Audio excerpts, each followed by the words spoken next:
It's the real news. I'm Mette. A surge of neo-Nazism and anti-Semitism in Eastern Europe has a strong U.S. tie. The Polish Senate has approved a law that criminalizes the assigning of responsibility to Polish nationals for the crimes of the Nazi Holocaust and for using the term Polish death camp. Poland's far-right government is a close U.S. ally and was openly embraced by President Trump in a visit last July. And meanwhile, in Ukraine, it has just been revealed that the U.S. has supplied military assistance to the Azov Battalion, a far-right militia known as a bastion of neo-Nazism within the Ukrainian armed forces.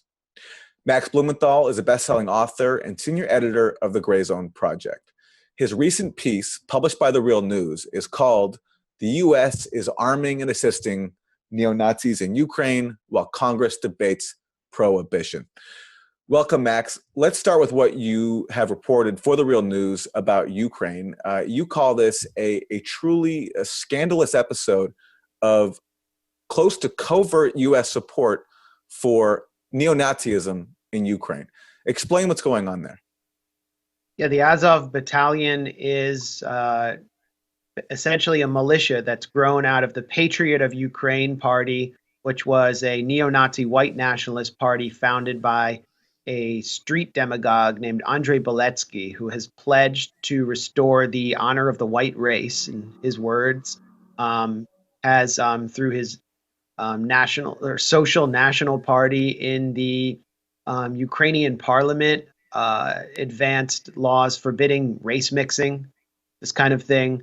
And the Azov Battalion became active after the civil war began in the Donbass region in eastern Ukraine, when pro-Russian separatists sought to secede, partly because of the the neo-Nazi incipiency in Kiev.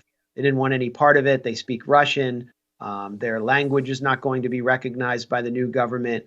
And so the Azov Battalion was ultimately incorporated into the country's National Guard and military through the Ministry of Interior, through Arsen Avakov, who's been basically a supporter of its agenda all along. He also at one point installed another figure from Patriot of Ukraine, Dmitry Yarosh, as the police commissioner in Kiev. This is another neo-Nazi figure.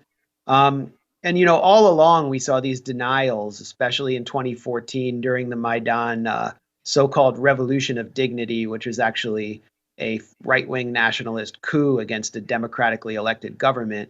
We heard liberal voices like Timothy Snyder or neoconservative operatives like Jamie Kirchick deny the very existence of neo-Nazism in the ranks of the Maidan.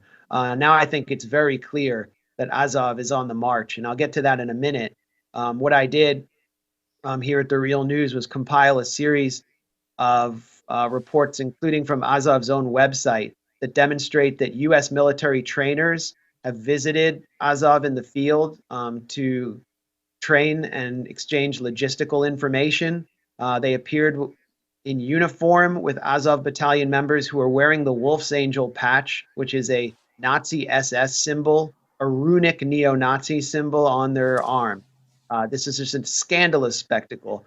Not only that, contracts have been revealed showing that the Texas-based Airtronic Arms Company has produced PSRL-1 grenade launchers that were actually authorized under the watch of the State Department and delivered directly into the hands of the Azov Battalion. So the U.S. has armed Azov. Azov actually scrubbed photographs from its website that showed them in the field with those very weapons. One reason this is significant is because the Azov Battalion functions in a lot of ways like ISIS has in Syria and Iraq, where it receives foreign fighters. It's received sniper training from a Swedish military veteran, and it received a French farmhand named Georges Monteau. At some point in 2016, Monteau returned from Azov camps in the east with a trove of weapons that was enormous. I mean, we're talking about hundreds of pounds of C4 explosives, automatic weapons, and grenade launchers. And he was on his way to Western Europe to attack a soccer festival and carry out attacks on synagogues and mosques. This would have been one of the most significant terror attacks in recent European history. So it's a scandalous episode. And now we've learned in the last week that the Azov Battalion has formed a national corps, which is both a political party and a street militia that is deployed into the streets of Kiev. A neo-Nazi militia is deployed into Kiev. They're not fighting pro-Russian separatists. They're there to, quote unquote, restore law and order. And this is part of the wider agenda of the far-right nationalist and neo-Nazi movement in Ukraine. It's called the Reconquista. It's been spelled out by Andrei Beletsky, their chief ideologue. And the idea is to essentially recapture the so-called white countries of Europe, Ukraine being the bastion of the white reconquest of Europe. And so you have hundreds of armed neo-Nazi militia members in Kiev right now. They've actually interrupted a city council meeting. They took over a city council meeting in central Ukraine, and it's beginning to look like a putsch. President Poroshenko is weaker than ever. He's even been denounced by the Kiev Post, which is basically an arm of the pro-NATO Atlantic Council. He's, I don't know why, getting attacked by all of the pro-Maidan Western commentators. And meanwhile, this neo-Nazi putsch is happening completely beneath the radar of U.S. media. And it's absolutely terrifying, not only to the Jewish community of Ukraine, but to average Ukrainians. You know, Max, in the piece, you quote anti-Nazi activist Ephraim Zurov, who says that Ukraine has more statues for killers of Jews than any other country. I found that chilling. Now, there have been efforts in the U.S. Congress to bar the delivery of weapons to neo-Nazis in Ukraine, but they've been defeated. Is that right? Well, they haven't been defeated. They've been continually pulled from congressional defense authorization bills, and there is one prohibition that's on the that's been proposed. The House Appropriations Bill contains the language forbidding weapons to Azov, but in the meantime, while Congress dithered, the Trump administration authorized a shipment of tandem anti-tank missiles, extremely advanced anti-tank missiles from Raytheon. The U.S.'s envoy to Ukraine, Kurt Volker, who is connected to Raytheon through various means, which I explained in a separate article at TruthDig, is in favor of this arms shipment, and it's inevitable that it will reach Azov because, as I said, Azov has been absorbed into the national Ukrainian military and are considered some of the best fighters. Another point is that, if you look at the 600 or so Azov National Corps members who deployed to Kiev to restore national order, just the cost of their coats alone would cost over $1.7 million, according to several Ukrainian media sources. So who's paying the bills for them? How are they able to maintain advanced weaponry, such high-level uniforms? All of these questions suggest that they're operating hand in glove with the Ukrainian government, specifically the Interior Ministry of Arsen Avakov. So let's talk about Poland. You have this law just passed this week by the Polish Senate that criminalizes the criticism, essentially, of Poland's role in the Nazi Holocaust. I was struck by the language from the State Department in response to this. It was very mild. They talked about it jeopardizing strategic relationships, saying that the resulting divisions that may arise among our allies benefits only our rivals. So mild words there from the U.S. towards a very close ally, openly embraced by Donald Trump. Your thoughts on the role of the U.S. in supporting the Polish government, and also one of your areas of focus, which is Israel, which also has developed ties to Poland, although they have criticized this legislation. Yeah, I mean, first I should mention that Ukraine has enacted very similar legislation forbidding, basically banning any Ukrainian citizen from condemning Nazi collaborators like Stepan Bandera or Roman Shukevich, who've had streets and boulevards and memorials named for them across Ukraine. These are the Jew killers that Ephraim Zurov was referring to. In fact, Stepan Bandera Boulevard in Kiev leads to Babi Yar, one of the sites of Jewish slaughter that's remembered in Holocaust history. That's just disgusting to me. and it should be to everyone else. American Jewish organizations have been very silent on this matter. In Poland, the government, the Law and Justice government, this right-wing nationalist government, which received Trump very warmly.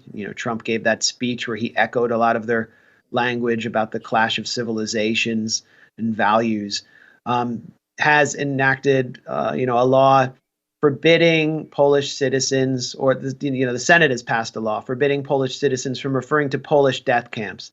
Essentially, they want to delete the extensive collaboration of Polish citizens, including people who are considered heroes by Polish nationalists today, from the annals of the Holocaust, because they were Nazi collaborators. They were war criminals who were involved in the mass slaughter, the industrial slaughter of Jews.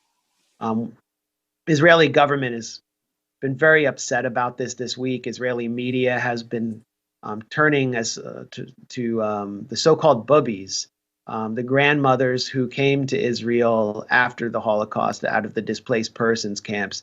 But one of the things that hasn't been really mentioned in Israeli media is the fact that the Israeli government last year signed a memorandum of understanding with the Polish Law and Justice government. And part of that memorandum of understanding was that Israel recognizes Poland's need to ban expressions relating to Polish death camps. Israel just signed on to that. They basically signed on to the legislation that their government is condemning. And, why did they do that? Well, Israel has a long history, and the Zionist movement has a long history of collaborating with anti-Semites, including Nazi Germany, to advance its own narrow national interests. In this case, we recently saw Poland abstain from a UN vote condemning Israel over the Trump and condemning the Trump administration's recognition of Jerusalem as Israel's capital. And Poland recently signed a $14.5 million deal to import Patriot missiles from Israel that are mostly made by Israeli arms manufacturers. Israel's basically looking to Eastern Europe as the future support base for its own Likud right-wing government. And Israel really has no place to condemn Poland or Ukraine or any other country that engages in banning certain recognitions of the Holocaust, because Israel's government has authorized its own legislation to forbid its Palestinian citizens from observing their own destruction, specifically the Nakba, which represented the organized campaign of ethnic cleansing from 1947 to 1948 and the ongoing campaign of destruction and dispossession of the Palestinian people. So those are really shared values between Israel and the Polish government, and those shared values are reflected in the memorandum of understanding. On that historical point about the history of figures in the Zionist movement, prominent figures collaborating with anti-Semites, there's an episode of the Moderate Rebels podcast hosted by Max Blumenthal and Ben Norton with guest Joseph Massad on this topic, and we'll link to that on the Real News website on this page. Max Blumenthal, best-selling author, senior editor of the Gray Zone Project, thank you. And thank you for joining us on the Real News.